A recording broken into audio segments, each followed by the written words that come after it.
Cümleten selamun aleyküm hanımlar. Divapatik YouTube kanalıma hepiniz hoş geldiniz. Bugün birlikte iki şiş dikişsiz çok güzel, çok şık bir patik yapacağız. Ben patiğimde siyah, turuncu ve krem olmak üzere 3 tane normal patiklik ip kullandım. Şişlerim 3 numara. Hemen modelimi de gösteriyorum. İşte hanımlar, modelimiz bu şekilde. Çok şık, çok güzel, zarif bir model oldu. Patiğimizin hiçbir yerinde dikişimiz yok. Tabanımız bu şekilde. Topuğumuz. Model böyle. Artık ipleri de değerlendirebileceğiniz güzel, kolay, şık bir model oldu. Bu patik benim elimin ölçülerine göre 37-38 numara ayaklar için uyumlu oldu hanımlar. Hemen patiğimi şöyle bırakıyorum kenara. Ve hemen hatırlatayım, videonun başında daha büyük yapmak isteyenler, ben şuraya toplam 5 tane model yaptım. 1, 2, 3, 4, 5. Daha büyük yapmak isteyenler buraya bir model fazla yapabilirler. Yani 6 model. Küçük yapmak isteyenler de bir model eksik yapabilirler. Yani 4 model. Başlangıç sayımız her numara için aynı. Bilek bölümünden başlıyoruz hanımlar. Siyah ipimiz ile başlayacağım. Şöyle 51 ilmek atarak. Şu şekilde. Şu birinci ilmeğim. 2, 3, 4, 5, 6. Bu şekil 51 adet ilmeğimizi atalım gelelim. 51 ilmeğimi attım geldim hanımlar. Hemen şu kenarımıza bir düğüm atacağım. Şöyle. Buradaki fazla kalan ipimin ucunu da kesiyorum. Şimdi geri döneceğim. Patiğimin bilek bölümünde haroşa örgü yapacağız hanımlar. Ben örgümüzün hem ön hem arka yüzünde düz örgü örerek haroşalarımı elde ediyorum. Kenar ilmeğimi örmeden aldım. Diğer ilmeklerimi sırası ile düz, yani haroşa olarak örüyorum.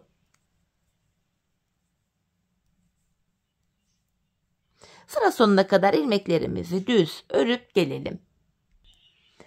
Evet hanımlar, ilmeklerimi sıra sonuna kadar ördüm. Şimdi geri dönüyorum. Geri döndüğümüzde ön yüzdeyiz. Ön yüzde olduğumuzu şöyle kabul ediyorum. Şu başlangıç ipimiz eğer ki sol taraftaysa ön yüzdeyiz demektir. Siyahtan tam net görünüyor mu bilemedim ama burada şu anda bir diş haroşamız oluştu. Burada yine haroşalarımıza devam edeceğiz hanımlar. Kenar ilmeğini aldıktan sonra ön yüzdeyim.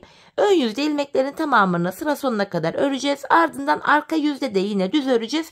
Bu defa burada 2 diş haroşamız olacak. Aynı işlemi bir kez daha tekrar edeceğiz. Yani ön yüzde ve arka yüzde ilmekleri düz öreceğiz.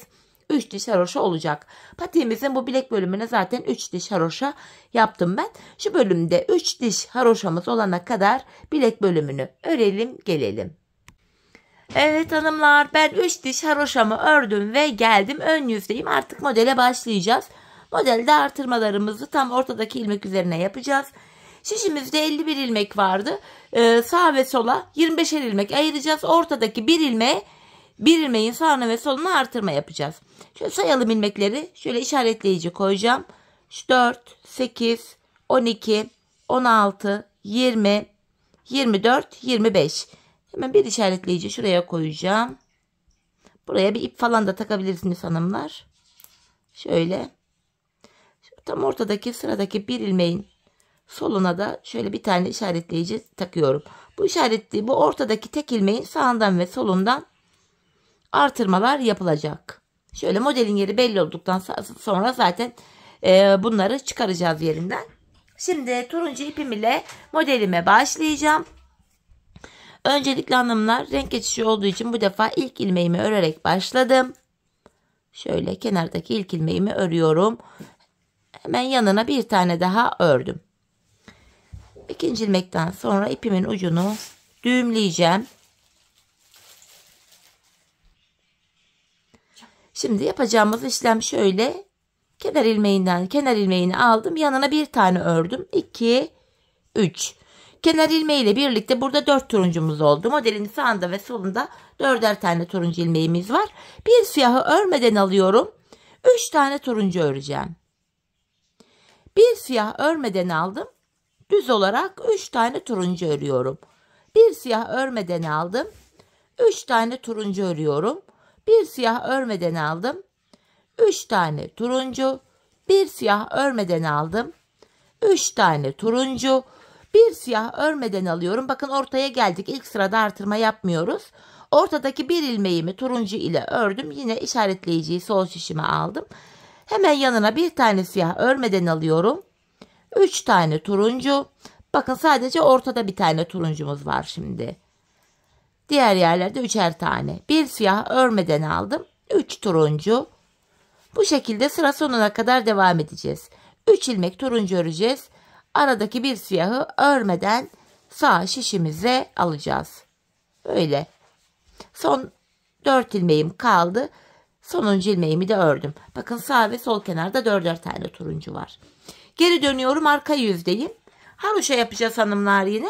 Kenar ilmeğini aldıktan sonra turuncu ilmeklerimi düz yani haroşa örüyorum. İpi arka yüze doğru aldım. Ön yüzde örmeden aldığım siyah ilmeklerimi yine arka yüzde örmeden alıyorum. Turuncu ilmeklerimi düz örüyorum. İpi kendime doğru aldım. Siyah ilmeklerimi örmeden alıyorum. Arka yüzde model kurulumu yok. Ön yüzde ne yaptıysak arka yüzde de aynısını yapacağız. Artırma işlemi sadece ön yüzde yapılacak. Şöyle yine turuncularımı ördüm. Şuradaki bir siyahı örmeden aldım. Tekrar işaretleyiciyi sağ şişime aktardım. Bir turuncuyu turuncu ile ördüm. Pardon, şurada hanımlar ip benden tarafta, siyahı öyle örmeden alıyorduk. Sonrasında turuncu ilmeğimi düz ördüm. Yine işaretleyiciyi çektim. Siyahımı örmeden alıyorum. Turuncularımı turuncu ile öreceğim. Sıra sonuna kadar ilmeklerimi bu şekil örüp tamamlıyorum.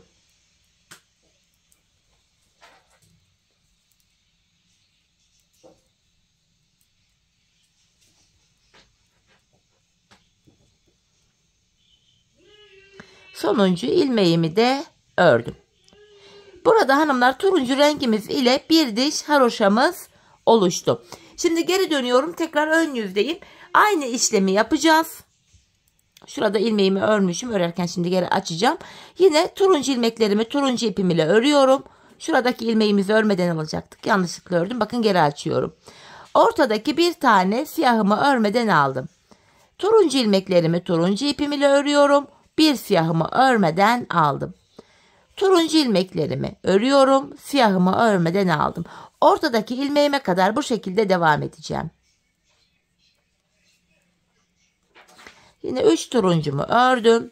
Bir siyahımı örmeden aldım. Bakın şu ortadaki ilmeğime geldim. Ortadaki ilmeğimin hemen sağ tarafına şöyle elimle bir tane ilmek atarak, bakın buraya bir ilmek attım. İşaretleyiciyi alıyorum. Ortadaki ilmeğimi düz ördüm. Tekrar işaretleyicimi aldım. Ortadaki ilmeğimin hemen şuraya da ip takılmış. Şunu yeniden takacağım hanımlar. Şöyle siyah takılmış. Hemen buraya da bakın. Şöyle ortadaki ilmeğimin soluna da bir ilmek attım. Ortada artırmamı yaptım. Ortada da böylece 3 tane ilmeğimiz oldu. Devamında yine siyahımı örmeden alıyorum. Turuncularımı örüyorum. Siyahımı örmeden alıyorum. Turuncu ilmeklerimi örüyorum. Siyahımı örmeden aldım. Turuncularımı örüyorum. Bu şekilde sıra sonuna kadar ilmeklerimizi örüyoruz. Orta yüzde artırmamı ortada, tam ortada 2 ilmek artırdık. İlmek sayımız 2 arttı. Yani 51 ilmeğimiz vardı. 53 oldu. Şu şekilde modelimizin ilk sırasını yaptık hanımlar. Şimdi geri dönüyorum, arka yüzdeyim. Arka yüzde de yapacağım işlem şöyle. Yine kenar ilmeğini aldıktan sonra turuncu ilmeklerimi turuncu ipim ile örüyorum. Siyahımı örmeden aldım. Turuncu ilmeklerimi turuncu ipim ile örüyorum. Siyahımı örmeden alıyorum. Bu şekilde. İlmeklerimizi yine arka yüzde gördüğümüz gibi örüyoruz hanımlar. Şöyle yine siyahımı örmeden aldım. Turuncuları turuncu ile öreceğim. İşaretleyiciyi sağ tarafıma aldım. Ortadaki turuncuyu ördüm. İşaretleyiciyi aldım. Bakın artırdığımız ilmekleri de yine düz yani haroşa örüyoruz şöyle. Siyahlarımı yine örmeden alıyorum. Tam da şuradaki hanımlar hep unutuyorum. İşaretleyiciden dolayı. Bakın ipimiz şöyle, siyah ilmekleri örmeden alacağız. İpimiz arka yüzde oluyor. Siyahları örmeden alıyoruz. Ardından şu artırdığım ilmeğim burada. Bunu da yine haroşa örüyorum. İşaretleyici takınca Kafa karışıyor orada benim. Evet, ortadaki ilmeğimi ördüm. Tekrardan işaretleyicimi aldım. Hemen şu artırdım diğer ilmeği de düz ördüm. İp benden tarafta. Yine bakın siyahımı örmeden alıyorum. Turuncularımı turuncu ile örüyorum. Sıra sonuna kadar ilmeklerimizi bu şekilde örüyoruz. Arka yüzde gördüğünüz gibi model kurulumu falan yok. Arka yüzde ilmeklerimizi normal haroşa örüyoruz. Artırma falan yapmıyoruz arka yüzde. Evet, ilmeklerimi sıra sonuna kadar ördüm. Şimdi ön yüzdeyiz. Bakın turuncu ile burada 2 diş haroşamız oluştu. 3 diş haroşa olacak. Sonra turuncu ile ilk modelimizi tamamlamış olacağız. Şimdi son kez turuncu ile devam edeceğiz. Kenar ilmeğini aldıktan sonra yine turuncu ilmeklerimi turuncu ile örüyorum. Siyahlarımı örmeden alıyorum. Turuncuları turuncu ile örüyorum. Siyah ilmeklerimi örmeden sağ şişime alıyorum. Bu şekilde. Ortadaki ilmeğime kadar öreceğim. Sonra yine ortada artırmamızı yapacağız. Bakın bu şekilde. Tam orta ilmeğime kadar gideceğim bu şekilde. Şöyle. Burada hanımlar bakın orta ilmeğime geldim. Hemen buradaki bir turuncuyu ördüm. Hemen ardından bakın ortadaki ilmeğime geldim. Hemen bunun sağ kenarına ilmek attım. Artırmamı yaptım. Şu ortadaki bir ilmeğimi düz örüyorum. Sonra işaretleyiciyi yine çektim. Bu orta ilmeğimi soluna da şöyle bir ilmek attım. Böylece ortada 5 tane turuncumuz oluyor hanımlar. Şu 5. turuncumu da örüyorum. Bakın ortada 5 tane turuncumuz oldu burada. Devamındaki ilmekleri de yine aynı şekil öreceğim. Ortadaki turuncu ilmek sayımız 5 oldu. Orta ilmeğin hanımlar sağına ve soluna ilmek atarak artırmamızı yapıyoruz. Şöyle devam edeceğim. Siyahı örmeden alıyoruz ve kalan 4 ilmeğimi ördüm. Bu şekilde. Ön yüzde hanımlar modelimizi tamamladık. Arka yüzdeyim. Arka yüzde de şöyle yapacağız. Kenar ilmeğini aldım. Yine turuncu ilmeklerimizi turuncu ile öreceğiz hanımlar. Siyahları örmeden alıyoruz. Turuncu ilmekleri turuncu ile öreceğiz. Siyahları örmeden alacağız. Bu şekilde sıra sonuna kadar ilmeklerimizi bu şekil örelim gelelim. Evet hanımlar, sıra sonuna kadar ilmeklerimi ördüm. Şimdi ön yüzdeyiz. Bakın şurada turuncu ile 3 diş haroşamız oluştu. İlk turuncu modelimizi bitirdik. Model aralarında bakın siyah öreceğiz ilmeklerimizi. Yine ortada artırmaya da devam edeceğiz. Siyah ipimi alıyorum. Artık hanımlar ilmeklerimin tamamını öreceğim siyah ipim ile. Turuncularımı, aralardaki birer siyah ilmeğimi hepsini siyah ile öreceğim. Ortadaki ilmeğime kadar. Bu şekilde ilmeklerimizi örüyorum.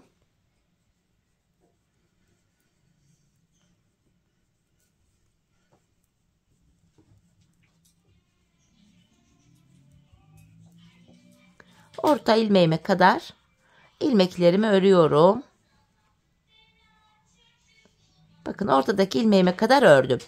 Hemen ortadaki ilmeğimin sağ kenarına siyah ipimle bu defa artırma yaptım. Ortadaki ilmeğimi örüyorum. Ardından ortadaki ilmeğimin sol tarafına da hemen artırmamı yapıyorum. Kalan ilmeklerimi sıra sonuna kadar haroşa olarak örüyorum hanımlar.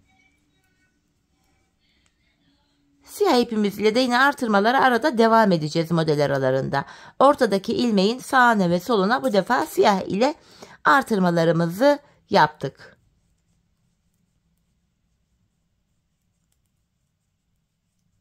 Sonuncu ilmeğimi de ördüm. Bu şekilde. Şimdi geri dönüyoruz hanımlar. Arka yüzdeyiz. Arka yüzde kenar ilmeğini örmeden alıyorum. İlmeklerimizin tamamını hanımlar sıra sonuna kadar bu siyah ipimiz ile haroşa yani düz örelim gelelim.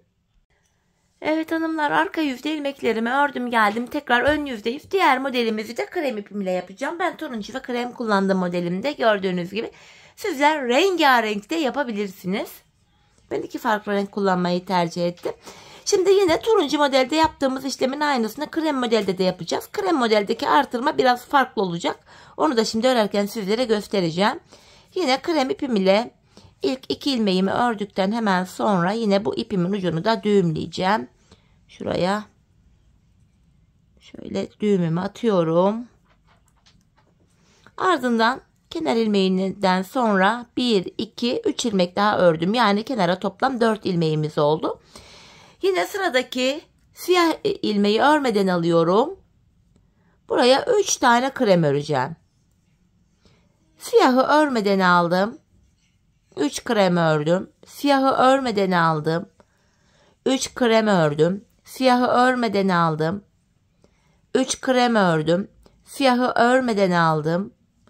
3 krem ördüm. Siyahı örmeden aldım. Kenara 1, 2, 3, 4, 5, 6 tane model yaptık. Her yeni modelde model sayısı hanımlar birer tane artıyor şöyle. Hani buraya bakın, ilk modelde 1, 2, 3, 4, 5, 6 model vardı. Sonra orta modele gelmiştik. İkinci modelde 1, 2, 3, 4, 5, 6, 7 model var. Bunun artması da şöyle olacak hanımlar. Bakın, her yeni modelde ilk modele özgü yaptığımız gibi değil. İkinci, üçüncü, dördüncü modelde artırmalara şöyle devam edeceğiz. Bir siyahı örmeden aldık. 1, 2, şimdi üçüncü kremimi şöyle yapacağım hanımlar. Modelin ilk sırasında artırmaları böyle yapıyoruz artık. Şöyle. Bakın, bir ilmek attım, 2 kremden sonra 3. krem artırmamı yaptım. Buradaki bir siyahı örmeden alıyorum. Ortaya ilk modelde olduğu gibi bir tane krem örüyoruz. Modelin ilk sırasında artırma işlemi bir sefere mahsus bu şekilde yapılıyor. Modelin ilk sırasında. Sonrasında 3. modele geçtiğimizde turuncu modelin ilk sırası da yine aynı şekilde artırılacak. Bir krem ördüm. Tekrar işaretleyiciyi çektim. Yanına bir tane siyah örmeden alıyorum. Hemen buraya bakın. Burada siyahtan önce artırma yapmıştık. Burada da siyahtan sonra krem ile bir tane artırdım. Yanına 2 ve 3. kremimi ördüm. Bu şekilde artırıyoruz. Model tam aynı hizadan denk geliyor. Devam ediyor böylece. Bir siyah örmeden alıyorum. Devamında 3 krem örüyoruz. Bir siyah örmeden alıyoruz. Modelimiz bu şekilde. Sonraki artırmalar yine aynı şekilde yapılacak. Bir siyah örmeden aldım. Son 4 ilmeğimi örüyorum. Bu şekilde. Krem ile modelimizin ilk sırasını oluşturmuş olduk hanımlar. Şimdi geri döndüm. Arka yüzdeyim. Arka yüzde yine hanımlar kenar ilmeğinden sonra krem ilmeklerimi düz örüyorum. Siyahları örmeden alıyorum. Kremleri düz örüyorum. Siyahları örmeden alıyorum. Sıra sonuna kadar ilmeklerimizi bu şekilde örelim gelelim. Evet hanımlar, sıra sonuna kadar yine ilmeklerimi ördüm. Tekrar ön yüzdeyiz. Krem ile ikinci modelimizi yapacağız. Bakın, bir diş haroşa oldu. Krem ile de yine 3 diş haroşamız olacak. Krem ilmeklerimi düz örüyorum. Siyahları örmeden aldım. Krem ilmeklerimi düz örüyorum. Siyahı örmeden aldım. Ortadaki ilmeğime kadar ilmeklerimi gördüğüm gibi öreceğim. Artırmamızı normal ortadaki ilmeğin sağından ve solundan yapacağız. Bu yeni modelin ilk sırasında sadece artırma yeri farklıydı. Modeli tam kurabilelim diye. Bu şekilde 3 krem ördüm. Bir siyahı örmeden aldım. Bakın, orta ilmeğime geldim. Hemen orta ilmeğimin şöyle sağ tarafına bir ilmek artırdım. Ortadaki ilmeğimi örüyorum. Sonra ortadaki ilmeğimin soluna da şöyle bir ilmek atıyorum. Bir siyahı örmeden aldım. Devamındaki ilmeklerimi yine gördüğüm gibi örüyorum. 3 kremi örüyorum. Bir siyah örmeden alıyorum.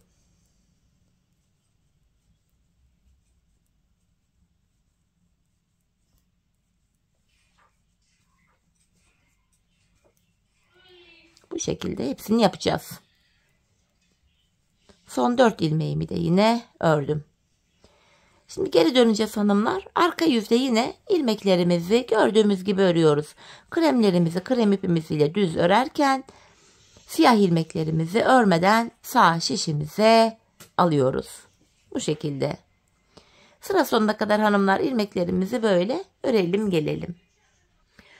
Evet hanımlar, yeniden ön yüzdeyiz. Şimdi krem ile son modelimizi yapacağız. 3. diş haroşamızı oluşturacağız. Yine bu sıramızda kenar ilmeğinden sonra krem ilmeklerimi krem ipim ile öreceğim. Siyahlarımı örmeden alacağım. Orta ilmeğime kadar bu şekilde devam edeceğim.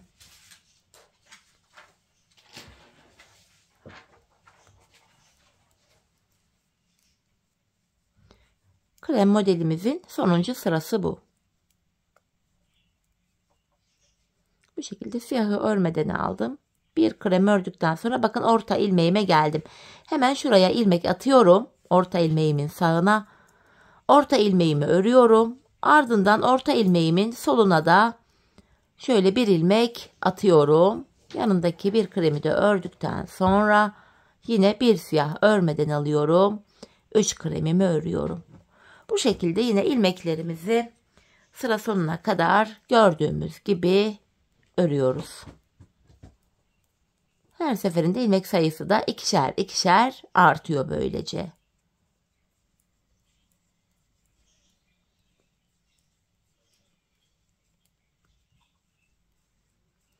Sonuncu ilmeğimi de ördüm hanımlar. Şimdi geri dönüyoruz. Arka yüzdeyiz. Arka yüzde yine krem ilmeklerimizi krem ipimiz ile haroşa öreceğiz. Siyahları örmeden alacağız. Bu şekilde sıra sonuna kadar ilmeklerimizi hanımlar örelim ve gelelim. Evet hanımlar, arka yüzde ilmeklerimi ördüm. Yeniden ön yüzdeyiz. Yine model arasında bir diş haroşa örüyoruz siyah ile. Şöyle siyah ipimi aldım. İlmeklerimi bu defa siyah ipim ile öreceğim. Şöyle hepsini siyah ile düz yani haroşa örüyorum. Bu şekilde. Orta ilmeğime kadar öreceğim. Bu defa orta ilmeğimin sağına ve soluna siyah ile artırmamı yapacağım.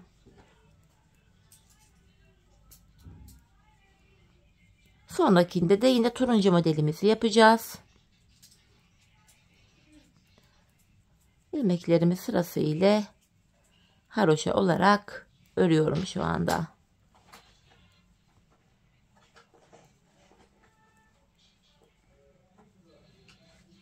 Bakın orta ilmeğime kadar geldim. Hemen buraya bir ilmek atıyorum.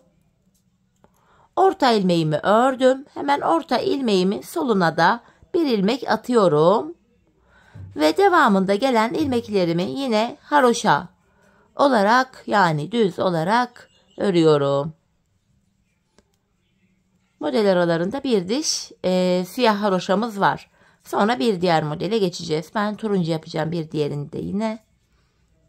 Bu şekilde sıra sonuna kadar ilmeklerimi örüyorum hanımlar.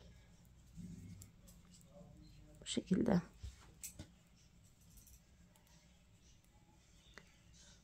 Sonuncu ilmeğimi de ördüm. Şimdi geri döneceğim. Hanımlar, arka yüzde kenar ilmeğini aldıktan sonra ilmeklerimizin tamamını sıra sonuna kadar yine haroşa örelim ve gelelim. Evet hanımlar, ilmeklerimi sıra sonuna kadar ördüm geldim. Şimdi tekrardan 3. modeli yapacağız turuncu ipim ile. Hemen şöyle turuncumu aldım elime. Modelin ilk sırası artırma farklı oluyordu hanımlar. Öncelikle kenar ilmeğini ördüm. Yanına 3 turuncu örüyorum. Alttaki modelleri takip ederek devam edeceğim. Bir siyah örmeden aldım. 3 tane turuncu örüyorum. Bir siyah örmeden aldım. Orta bölüme kadar bu şekilde ilmeklerimi örüyorum. 3 turuncu ördüm. Bir siyah örmeden aldım.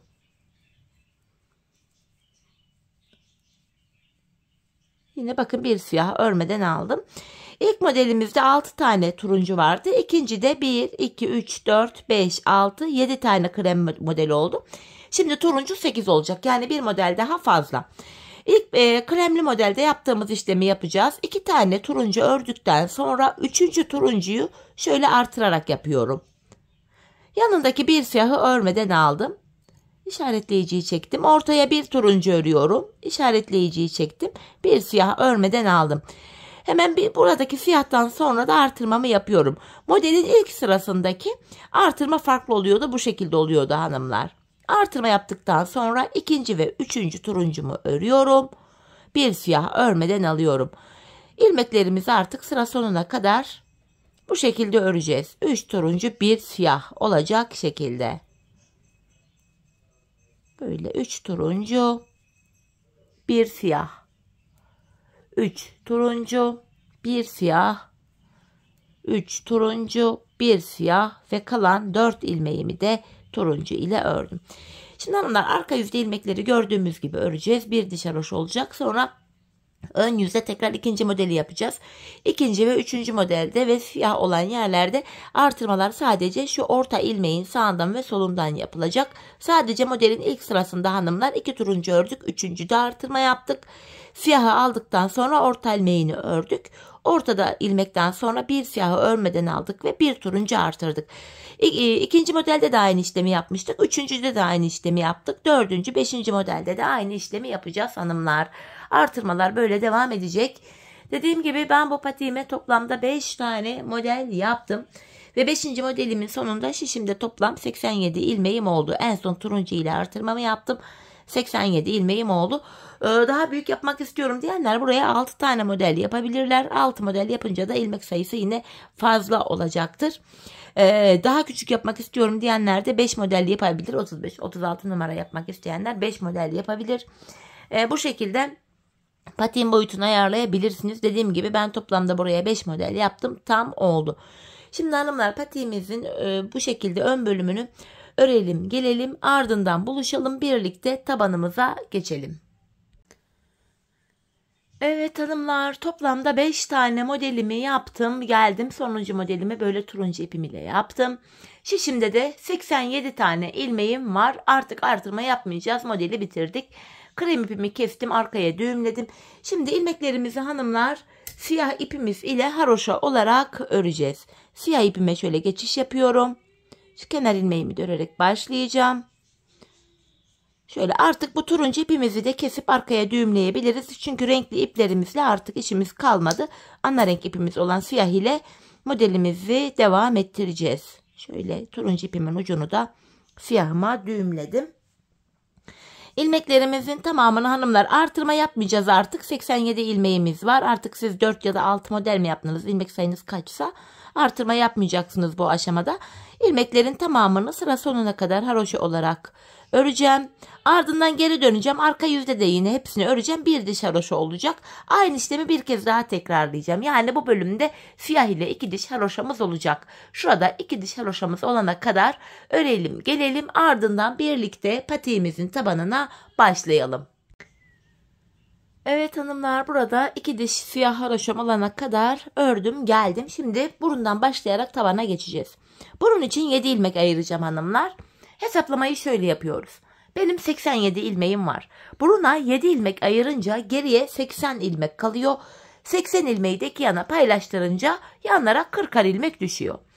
Farzı misal sizin burada 87 değil de 93 ilmeğiniz var. 93'ten 7'yi çıkartırsınız. Geriye 86 ilmek kalır. 86 ilmeği de iki yana paylaştırınca yanlara 43'er ilmek düşer. Hesaplama böyle yapılacak. Şimdi öncelikle patiğimizin tabanını yapabilmek için sağ kenara ayırdığımız ilk 40 ilmeğimizi öreceğim. Ön yüzdeyim. Şu kenar ilmeğim 1, 2, 3, 4, 5, 6, 7, 8, 9, 10, 11, 12, 13, 14, 15, 16, 17, 18, 19, 20.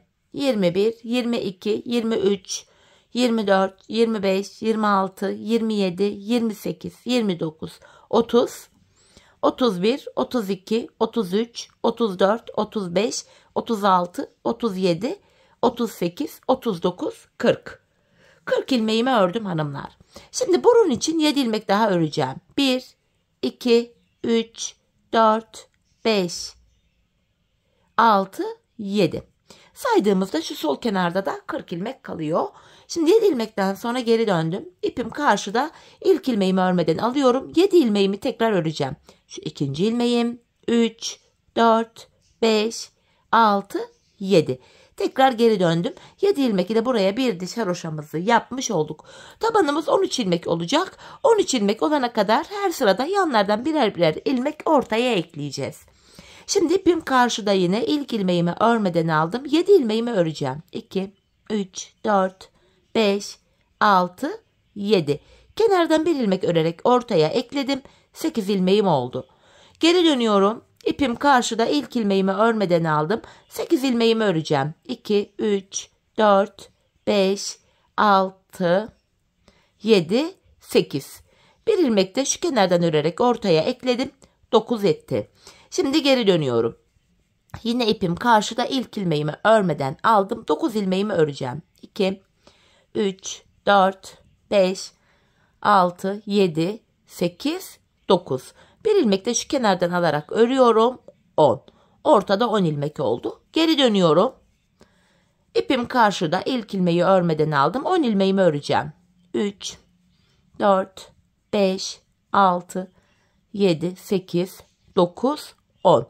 Bir ilmek de şu kenardan alarak ekledim ortaya, 11 oldu. Tekrar geri döndüm hanımlar. İpim karşıda, ilkini örmeden aldım. 11 ilmeğimi örüyorum. 4, 5, 6, 7, 8, 9, 10, 11. Bir ilmek de şu kenardan alarak ekledim. 12 etti. Tekrar geri dönüyorum. Yine ipim karşıda, ilkini örmeden aldım. 12 ilmeğimi öreceğim. 3, 4, 5, 6, 7, 8, 9, 10, 11, 12. Bir ilmek de şu kenardan ekledim. 13 oldu. Artık 13 ilmekle kesmelere başlayacağız. Baktığımızda burun kısmında oval bir görüntü oluştu. Bu şekilde ayak anatomisine de şöyle gördüğünüz gibi uygun oluyor. Kesim bölümünde de şöyle yapacağız. Tabanda 13 ilmeğimiz vardı. 12 ilmeği öreceğiz. 13. de kesimi yapacağız. Yine ipim karşıda, ilk ilmeğimi örmeden aldım. İkinci ilmeğim 3, 4, 5, 6, 7, 8, 9, 10, 11, 12. 13. ilmeği örerken kenardan da bir ilmek alıyorum. İkisini keserek örüyorum. Kesimden sonra geri dönüyorum. Yine aynı işlemi yapacağım. 12 ilmek öreceğiz. 13. de kesimi yapacağız. İpim karşıda, ilkini örmeden aldım. 2, 3, 4, 5, 6, 7, 8, 9, 10, 11, 12. 13. ilmekte yandan da bir ilmek alıyorum. İkisini kestim. Tekrar geri döneceğiz. Yapacağımız işlem bu. Her seferinde ilmek saymaya da gerek yok. Çünkü bakın, taban ile kenar arasında şöyle boşluk bir görüntü var. İlmekleri saymadan şu tabanımızda son bir kalana kadar öreceğim. Yine ipim karşıda, ilkini örmeden aldım. Tabanımda son bir ilmeğim kalana kadar örüyorum. Sonuncu ilmeği örerken yandan da bir ilmek aldım. İkisini kestim. Şimdi geri döndük hanımlar. Yine bakın, taban ile kenar arasında şurada bir ayrık görüntümüz var. Tekrardan ipim karşıda, ilk ilmeği örmeden aldım. Tabanımda yine son bir ilmeğim kalana kadar örüyorum. Sonuncu ilmeği örerken yandan da bir ilmek aldım. İkisini kesiyorum. Tabanımız 13 ilmek üzerinden bu şekilde örülecek hanımlar. Biz bu kesme işlemine şu sağ ve sol taraftaki ilmekler bitene kadar devam edeceğiz. Ve kesim sonunda şişimizde sadece tabanda kullandığımız 13 ilmeğimiz kalacak. Şimdi hep birlikte patiğimizin tabanını bu şekilde tamamlayalım, gelelim. Ardından arka bölüme birlikte geçelim. Evet hanımlar, patiğimin tabanını 13 ilmek olarak ördüm. Geldim, şişimde sadece tabanda kullandığım 13 ilmeğim kaldı. Şimdi bu 13 ilmek ile patiğimizin arkasını öreceğiz. Yine haroşaya devam ediyorum. İlk ilmeğimi örmeden aldım. Son 2 ilmeğim kalana kadar ilmeklerimi örüyorum. Son 2 ilmeğimi kestim. Şişimde 12 ilmek kaldı. Bu aşamada şu kenar ilmek yerleri var. Gördüğünüz gibi burada 3 turuncu, 1 siyah, 3 krem, 1 siyah olacak şekilde. İlk kenar ilmek yerim siyah. Siyah olan yere ilmeğin iki kanadına birden girerek ilmek çıkarttım. Tekrar 13 ilmeğim oldu. Bu şekilde hem patiğimizin arkasını örmüş oluyoruz, hem de arka bölüm şu kenarlara eklenmiş oluyor. İlmek çıkarttıktan sonra geri döndüm. İpim karşıda, ilk ilmeğimi örmeden alıyorum. Tekrardan son 2 ilmeğim kalana kadar ilmeklerimi öreceğim. Yine son 2 ilmeğimi kesiyorum. Bu sağ kenarda ilmek çıkartırken geri döndüm. Ön yüze çıkaracağım. Öyle daha çok kolayıma gidiyor. Burada da siyah kenar ilmek yerine girerek ilmek çıkarttım. Yine 13 ilmek oldu. Örmeye devam ediyorum. Son 2 ilmek kalana kadar yine ilmeklerimi öreceğim. Son 2 ilmeğimi kesiyorum. Ve sıradaki kenar ilmek yerine bakın, turuncu. Turuncu ilk kenar ilmek yerine girerek ilmek çıkarttım. Yeniden geri döndüm. İpim karşıda, ilk ilmeğimi örmeden aldım. Yine son 2 ilmeğim kalana kadar ilmeklerimi öreceğim. Son 2 ilmeğimi kestim. Geri dönüyorum. Burada da turuncu kenar ilmek yerine gireceğim. İlk turuncu kenar ilmek yerine girip ilmeğimi çıkartıyorum. Karşılıklı olarak eşit kenar ilmek yerlerine girerek ilmek çıkartıyoruz. Patiğimizin arkası böyle örülüyor hanımlar. Son 2 ilmek kalana kadar örüyoruz. Son 2 ilmeği kesiyoruz ve sıradaki kenar ilmek yerinden ilmek çıkarıyoruz. Yine son 2 ilmeğimi kestim ve sıradaki kenar ilmek yerine girerek ilmek çıkarttım. Biz bu işlemi hanımlar son kenar ilmek yerlerine gelene kadar, yani şu 2 uca gelene kadar devam edeceğiz. Patiğimizin arka bölümünü bu şekilde örelim gelelim.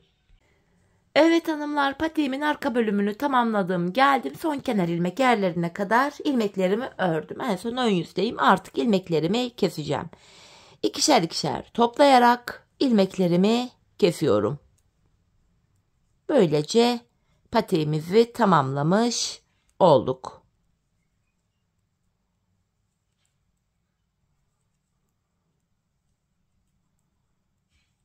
Son bir ilmeğim kaldı. Onu da yine kesiyorum. Şu kenarda şöyle yüksek bir görüntü oluşmasın diye tığ yardımı ile şöyle tekrar dibine batarak kenarımızı düzleyeceğim. Şöyle 2 de zincir çektim. İpimi kesiyorum. Patiğimizi tamamladık. Hemen iplerimizin ucunu gizleyelim. Patiğimize bakalım. Şurası başlangıç ipimizde hanımlar. Başlangıç ipimiz de burada. Başladığımız yerde patiğimiz bitmiş oluyor böylece. İpleri gizlemeye önem verelim hanımlar. Patik ayağı giyildikten sonra ipler dışarı çıkarsa hoş bir görüntü olmaz. Bu nedenle buna dikkat edelim. Böyle tamamen ilmeklerin tamamını sıkılayarak böyle gizliyorum. Evet hanımlar, patiğimizi tamamladık. Görüntü itibariyle bakın, patiğimiz şöyle. Haroşa örgü olduğu için şöyle esnekliğini de göstereyim. Gayet esnek, ayağı saran bir model. Makine yamada giydireceğim bu şekilde. Ben çok beğenerek, severek yaptım hanımlar modelimizi. Umarım sizler de beğenirsiniz. Benimle birlikte beğenerek, severek yaparsınız. Yapacak olanlara da şimdiden kolay gelsin diyorum. Evet, patiğimizin mankendeki duruşu da bu şekilde. Model bu. Gayet kolay, zevkli bir modeldi. Tabanımız, patiğimizin topuk kısmı böyle. Model bu. Evet hanımlar, yine birlikte güzel bir modelin daha sonuna geldik. Umarım sizlere faydalı, hoş bir video olmuştur. Yeni modellerde, yeni videolarda buluşmak dileğiyle. Şimdilik hoşça kalın, sağlıcakla kalın.